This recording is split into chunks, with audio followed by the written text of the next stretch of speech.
तो इसमें एक चैप्टर है गाइस, उसमें हम क्वेश्चन करने जा रहे हैं। इसमें आपको आर्मी, एयरफोर्स, नेवी सभी के लिए, एसएससी, जीडी, एमटीएस सभी के लिए ये क्वेश्चंस क्वांट और रीजनिंग, मैथ और रीजनिंग में करा रहा हूँ। और जो गांव से जुड़े हुए बच्चे हैं, जो Delhi police, UP police, MP police, Bihar police तैयारी करना चाहते हैं, साथ में air force, Y group, navy Y group और इसके अलावा एसएससी, जीडी, एमटीएस तैयारी करना चाहते हैं, तो उनके लिए क्वांट और रीजनिंग मतलब मैथ और गणित और तार्किक बुद्धि क्षमता, ये पूरा का पूरा मैं कंप्लीट कोर्स कराऊंगा। इसमें अभी हम जो करा रहे हैं एयरमैन, भारतीय वायुसेना का करा रहा हूँ। इसके सेट है, पहले सेट का हम क्वेश्चन नंबर 26 पर हैं और ये कह रहा है किसी समबाहु त्रिभुज की अंतः त्रिज्या और परित्रिज्या का अनुपात क्या होगा। क्वेश्चन है किसी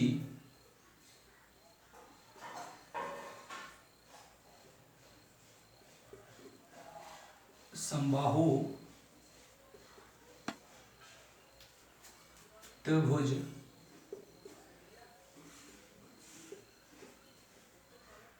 की अंतः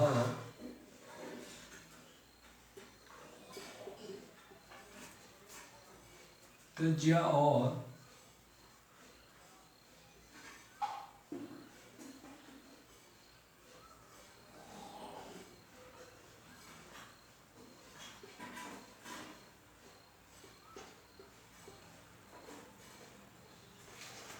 परित्रिज्या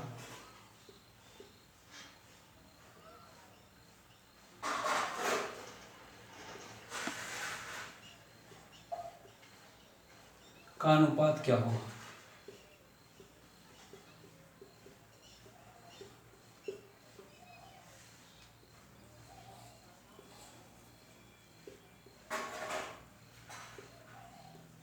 ठीक, तो इसमें जो क्वेश्चन है इसका अनुपात क्या होगा, इसके लिए हमारे पास तीन चीज समझनी होती है, incentre, circumcentre, orthocentre और सेंट्रॉइड। चार चीज, इन चारों चीजों के नाम हैं, इन सेंटर को कहते हैं अंतः केंद्र, अंतः केंद्र जो अंदर होता है किसी भी ट्रायंगल के। नेक्स्ट आपका आ जाता है अंतः केंद्र के बाद लंब केंद्र, जिसे ऑर्थो सेंटर बोलते हैं। लंब केंद्र, लंब केंद्र आता है इसके एल्टीट्यूड पे, हाइट पे। सरकम सेंटर पे आता है मीडियन का, सॉरी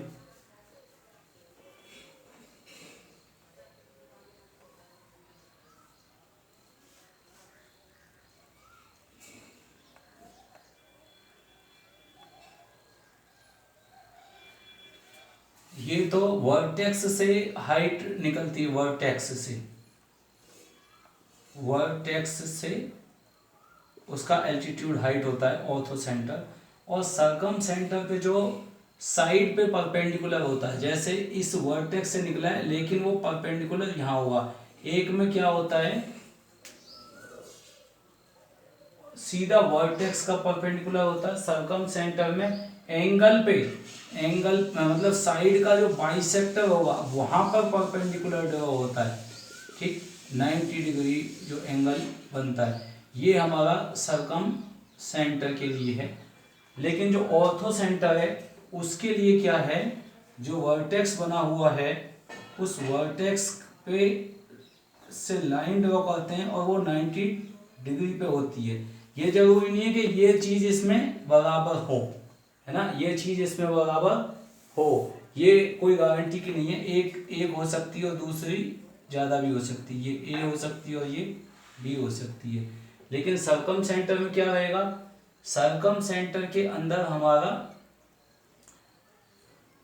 परपेंडिकुलर बाइसेक्टर होता है साइड का, यानी कि ये भी ए है और ये भी ए है, इसको सरकम सेंटर बोलते हैं। सरकम सेंटर का नाम है meeting point of perpendicular bisector of the side.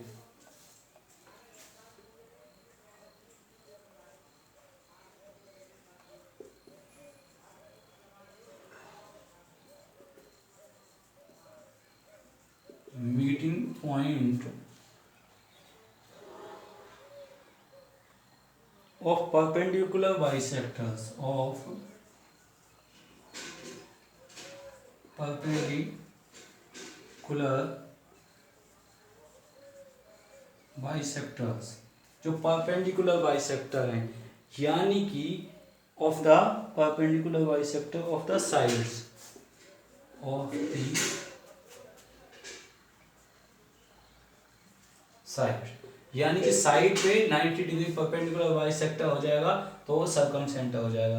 लेकिन ऑर्थो सेंटर में क्या होगा, परपेंडिकुलर बाइसेक्टर फ्रॉम वर्टेक्स, यानी कि वर्टेक्स से परपेंडिकुलर बाइसेक्टर होगा। वर्टेक्स हमारी ये भी हो सकती है जैसे ये, लेकिन 90 डिग्री तो होगा इस केस में भी, ये भी 90 डिग्री होगा। लेकिन ये बात हो सकती है वर्टेक्स से भी निकला हुआ है, इसको बोलते हैं ऑर्थो सेंटर। साइड हमारी ए बी हो सकती है, यहाँ से यहाँ तक ए और यहाँ से यहाँ तक बी, अलग अलग हो सकती है। और सर्कम सेंटर में ऐसा नहीं होगा। सर्कम सेंटर के अंदर क्या होगा, उसकी साइड्स का परपेंडिकुलर बाइसेक्टर भी होगा। परपेंडिकुलर बाइसेक्टर कहते हैं मतलब बीच में से काटना, दो भागों में बराबर बराबर, और परपेंडिकुलर मतलब 90 डिग्री के एंगल पर, तो 90 डिग्री के कोण पर ये काटेगा। लेकिन ये भी 90 डिग्री पे काटेगा, लेकिन इसका परपेंडिकुलर बाइसेक्टर नहीं होगा, साइड का बाइसेक्टर नहीं होगा। ये बस वर्टेक्स में से निकला हुआ है, केंद्र बिंदु में से, इसमें से इस वर्टेक्स में से निकला हुआ है, केंद्र बिंदु बीच में बनेगा इसका।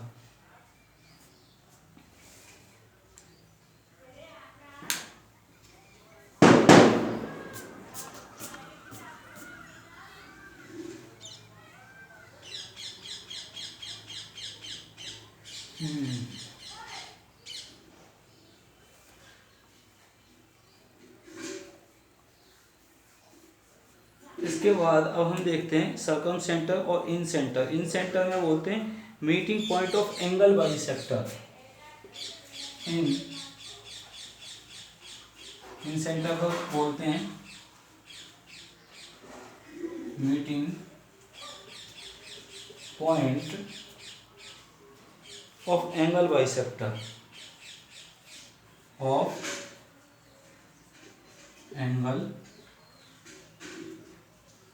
बाइसेक्टर्स। जो एंगल हैं हमारे, जैसे ये एक एंगल है, उनका जो बाइसेक्टर करेंगे, तो यहाँ तक मैंने लिख लिया है। इस वीडियो को मैं कट कर देता हूँ, मिटा देता हूँ।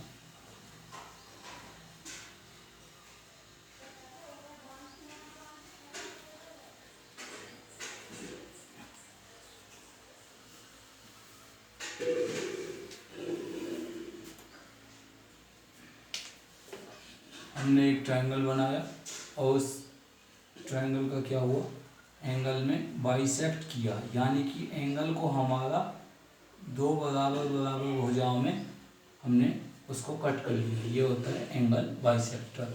अगर मैं यहाँ से एंगल बाइसेक्टर ड्रॉ करूँ तो ये चीज़ और ये चीज़ बराबर बराबर हो जाए, उसको बोलते हैं एंगल बाइसेक्टर ड्रॉ करना।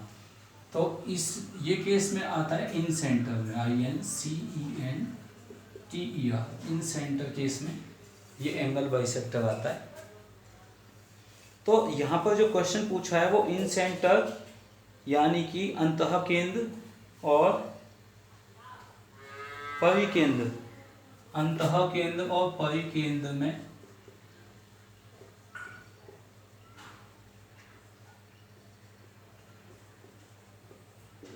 परिकेंद्र, इन दोनों के इनका रेडियस पूछा है। इसमें स्मॉल r होती है और इसमें कैपिटल R होती है। लेकिन जब भी आप बात करोगे समबाहु त्रिभुज की, तो जिस समबाहु त्रिभुज का मतलब उसकी समान भुजाएं हों। ये अगर 2a है तो ये भी 2a होगी, ये भी 2a होगी। तो समान भुजाओं में हमें क्या मिलेगा, जैसे मान लीजिए यहाँ से यहाँ तक हमारा एक लाइन ड्रॉ हुई, तो इसका एंगल जो बाइसेक्ट करेगा, इस कोण को जो दो भागों में विभाजित करेगा, वही इसके सर्कम सेंटर भी सेम रहेगा, इन सेंटर भी, ऑर्थो सेंटर भी और सेंट्रोइड भी। तो मीडियन भी वही, दो मीडियन बराबर बराबर आपस में बढ़ जाएंगी, उसकी साइड का भी बाइसेक्टर यहीं पे ही जाके होगा, यानी कि ये सेम लाइन रहेगी चारों केस में। सर्कम सेंटर का भी सेंटर वही केंद्र बिंदु रहेगा। ये ऐसा केवल इक्विलेटरल ट्रायंगल के लिए रहता है, समबाहु त्रिभुज के लिए।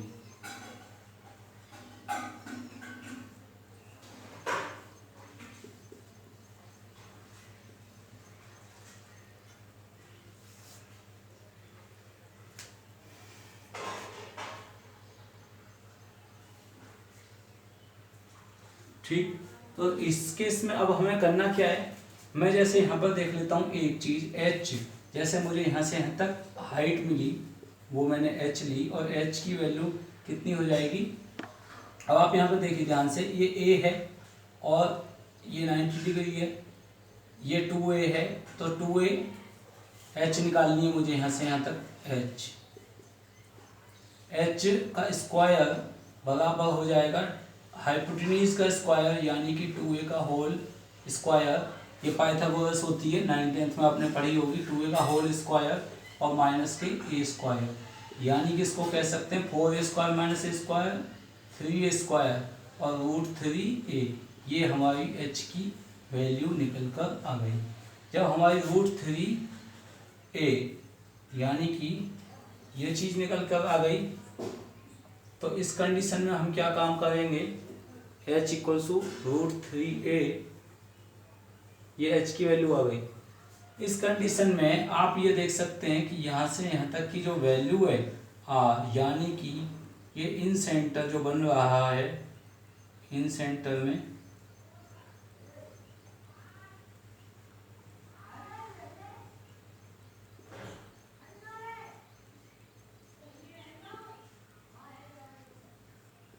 ये इन सेंटर है, और यहाँ से यहाँ तक की वैल्यू इसकी r होगी, ये भी r होगी, ये भी r हो जाएगी। तो h कंप्लीट है और यहाँ से यहाँ तक r है, तो ये जो सेंटर है इसको 2:1 में डिवाइड करता है मीडियन में। ये भी इक्विलेटरल ट्रायंगल में रहता है कि जो इसकी साइड है वो 2:1 में डिवाइड हो जाती है। यहाँ से यहाँ तक 2 हिस्से और यहाँ से यहाँ तक 1। तो अगर ये r है, ये r है, ये r है, ये इक्विलेटरल ट्रायंगल में ऐसा हो जाता है। तो अब आप इस कंडीशन में देख सकते हैं क्वेश्चन का कि यहाँ से यहाँ तक कैपिटल R भी हो जाएगी रेडियस, क्योंकि ये बाहरी जो सर्कम सेंटर है उसके लिए जो रेडियस निकलेगी वो ये 2R में आएगी। ठीक, R स्मॉल और प्लस स्मॉल r और आगे का स्मॉल r। तो हमारी आगे की कहानी क्या है, R, इसकी वैल्यू कैसे निकल के आई ये भी देख लेते हैं।